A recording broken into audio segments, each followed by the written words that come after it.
Hi, it's Sarah here. I'm like to welcome you to the Knitting and Tangents podcast. I haven't been around for a while. This is now episode 11. I thought it was only 10, but I looked and it's episode 11. I'm sort of surprised that I've gotten that far. Anyway, it is Saturday, November 19th, and it's about 2 o'clock, and it's really, really dark outside. There is I don't know if you'd call it a storm, but there is rain and snow on the way. We are expecting to have maybe up to 10 inches of snow by Monday, which isn't really a lot, but it's the start. It's the beginning. It always, snows some and then it goes away, and it snows some more and then it goes away. So then finally it stays.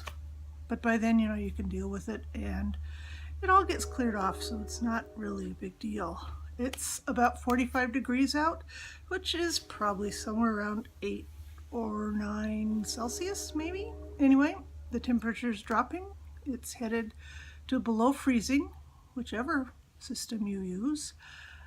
And yeah, I have every light in the room on because it's really dark in here. There's 2 big windows across the way from me, and I sort of depend on those generally for the light for this.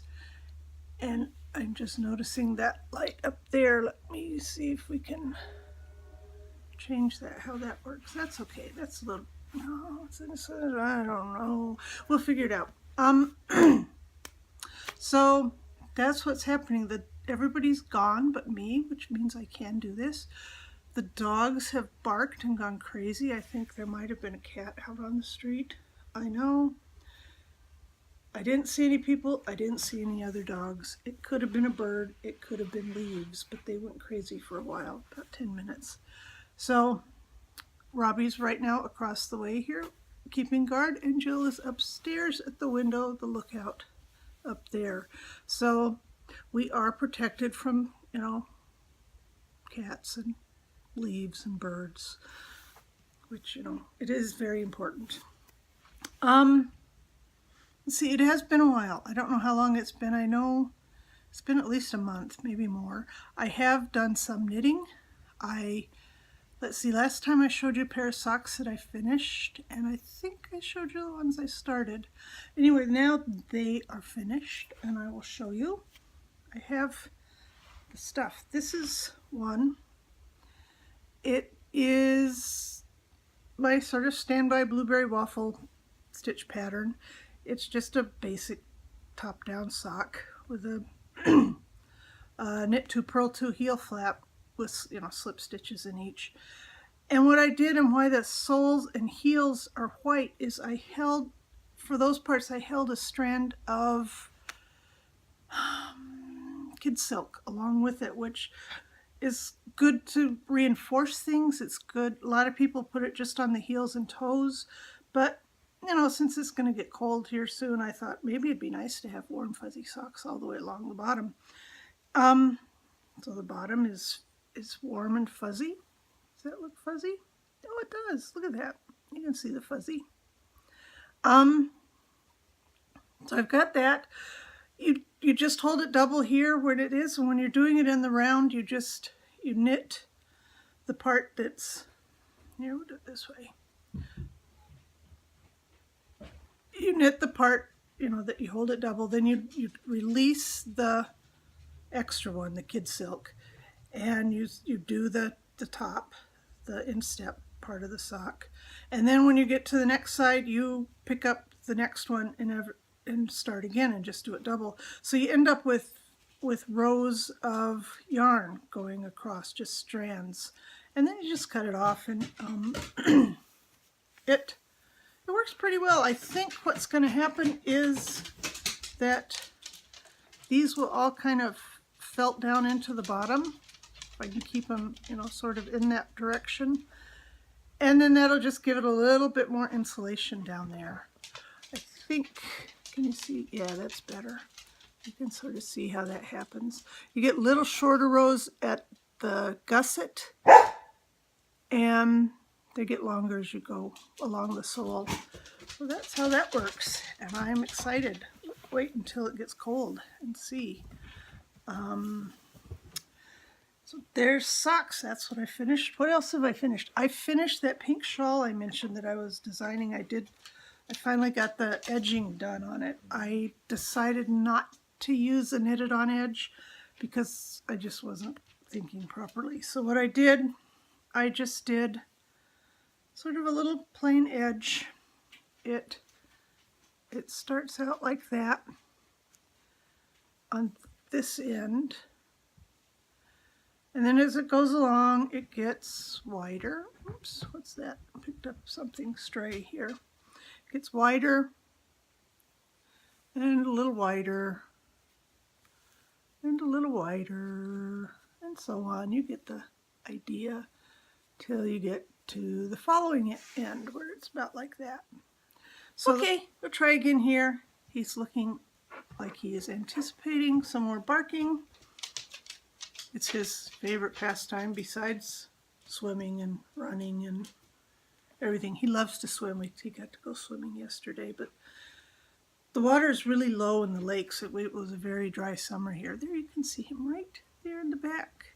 He probably wants me to let him out, but he's just going to bark if I let him out, and I don't like that either.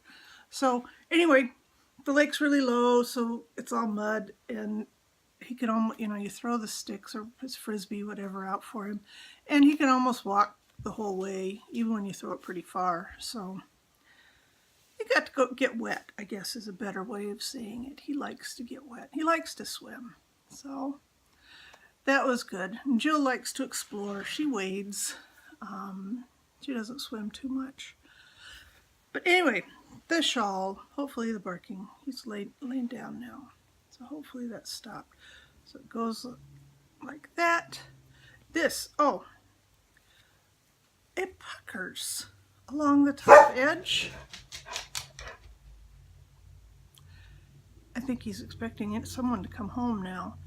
And, I did the increases like you usually do. I did 2 on one side, 2 on the right side, and 1 on the wrong side. And it still got really puckery. I'm not quite sure why. But I'm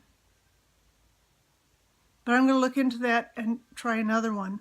And I won't send it out for test knitting or anything until that's figured out. So, but it's on the way. I kind of like it beyond that.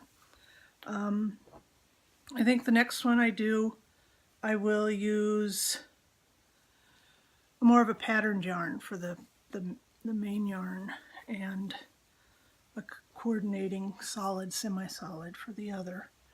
So those are finished. I'm working on a few things. I have not started my socks yet. Where'd I put them? Oh, they're here in my Sally Wool Dyers bag. They are yarn still. Yarn.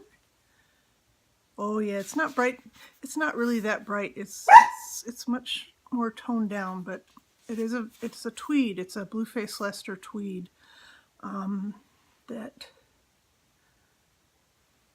That's a better color. It's not quite that dark, but the color is better.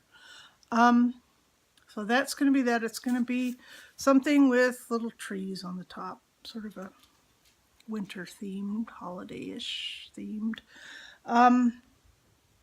So that's what I'm doing now, and what I'm in the middle of is a sweater that I started probably this time last year. I don't know exactly. I am on the second sleeve right now. It's about that long.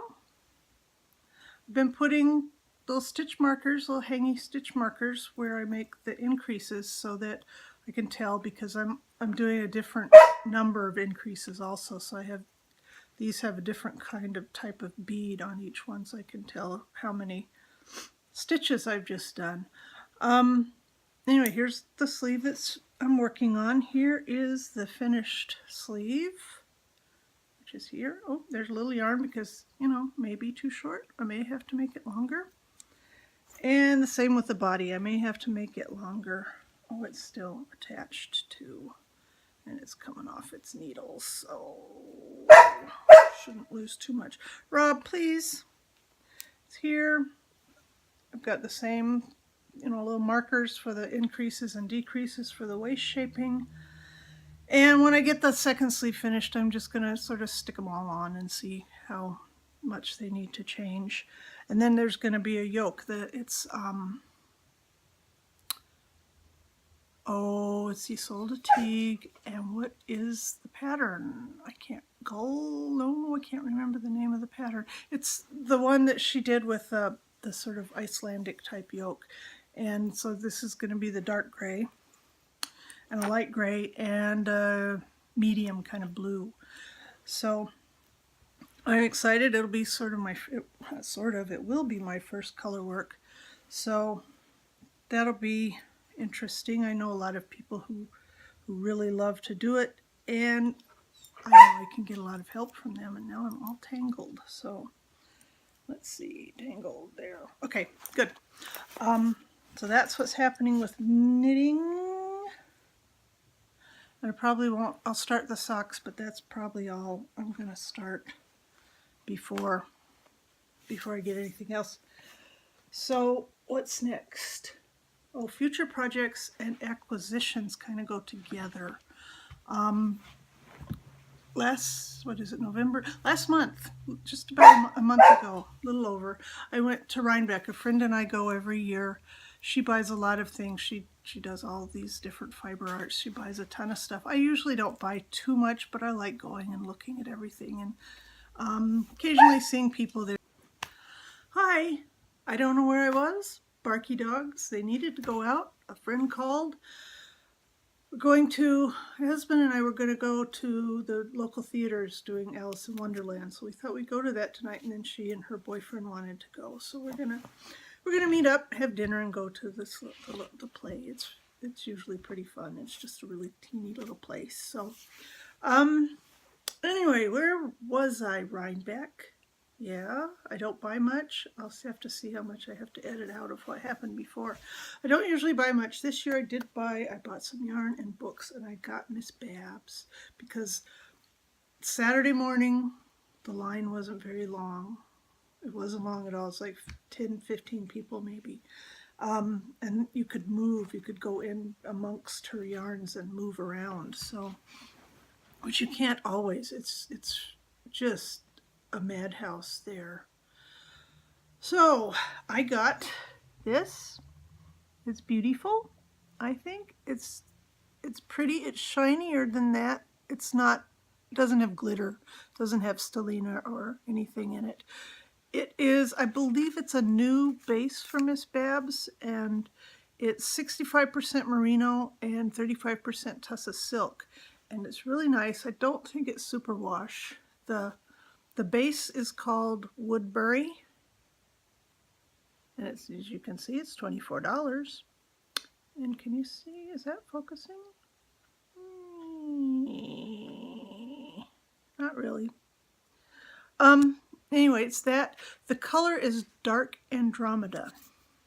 And this is going to be my Christmas Eve cast on. I'm going to do socks out of this. Special socks, fancy socks, and I'm looking for a sock pattern that has a really nice texture to it, a really rich looking texture to it, not simply cables or lace or anything, but some of each maybe.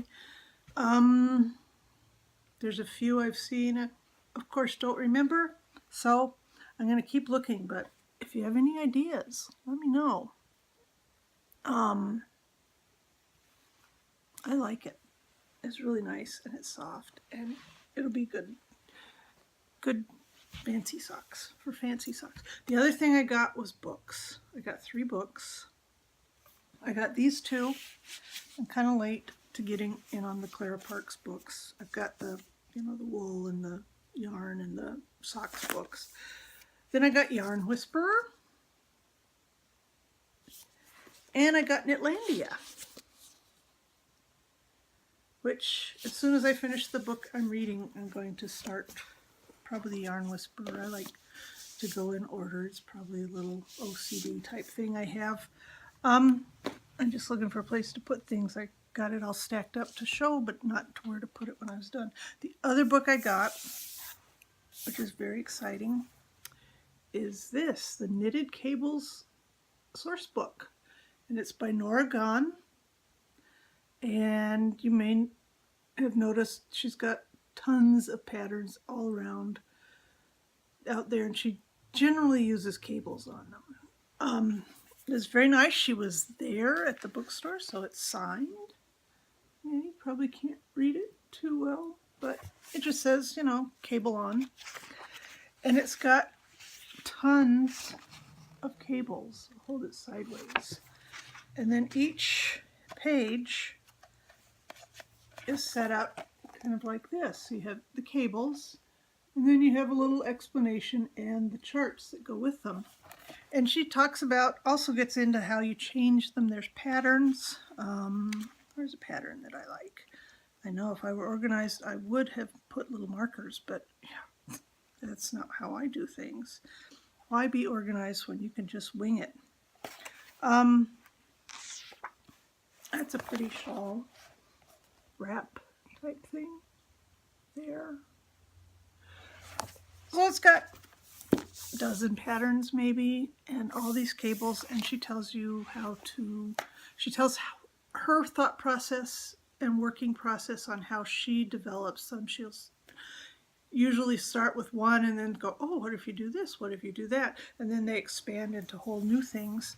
And she sort of encourages you to do that as well, and gives you ideas for how to work on other things with it. So I'm very excited. I want to do something with cables. I was thinking that my fancy socks, I would find cables out of here, or I'll come up with some, but I don't know if that's going to happen. So I'm going to look for a pattern. And what else? I think that's all. I've said what I'm going to do tonight. It's raining now. It wasn't when I started. I've had a few stops, barky dogs, phone calls, fun things like that. Hi, yes, you, Missy. And it's getting darker. Well, because it's heading toward night. But I think that's it. Knitting. I think that's it for knitting. I'm going to hopefully soon, hopefully in the next month, excuse me a minute, I itches. In the next month, I'm hopefully going to start an account with a new distributor for wool. I'm going to still use the other one, but this one I can get some yarns that are grown in the United States, and I think processed. I have to look into that. Processed and spun in the United States. I'd like to get some that aren't from all over. The yarns I get now are either from England, or they all come through England to the US. But I think a lot of them start in South America and then go to England and then come here. And so I'm trying to get things, that sort of reduce the travel time a bit. And the other thing I want to do is probably stop carrying superwash worsted weight. There's one DK weight that I will keep carrying that's a superwash, and start carrying non-superwash. And the Targhee yarn is the American yarn, and I'm going to get a superwash and nylon fingering for socks, and a non-superwash worsted for, other stuff. And then the other one I'm thinking I might get, just because it's different, and I love Polworth. Just when I've spun it, I really like it. They have a Polworth and silk blend, and I'd like to, and it's not superwash, I keep saying that. So I'd like to try that as a worsted and a fingering. Neither would be superwash in that case. So that's what I'm looking forward to. I think it will work out pretty well. Things are looking better for that. I have a sale tomorrow night, which, you probably won't see, or not tomorrow night, Monday night. That's the 20th or 21st, actually, at the Rochester Knitting Guild. You probably won't see this by then, but you might. And then I have one on December 3rd in Perry, New York, at the Arts Council in Perry. They have sort of a big Christmas holiday big thing. They have stuff out going in the street. A bunch of us get together and sell things that we've made. So they do that.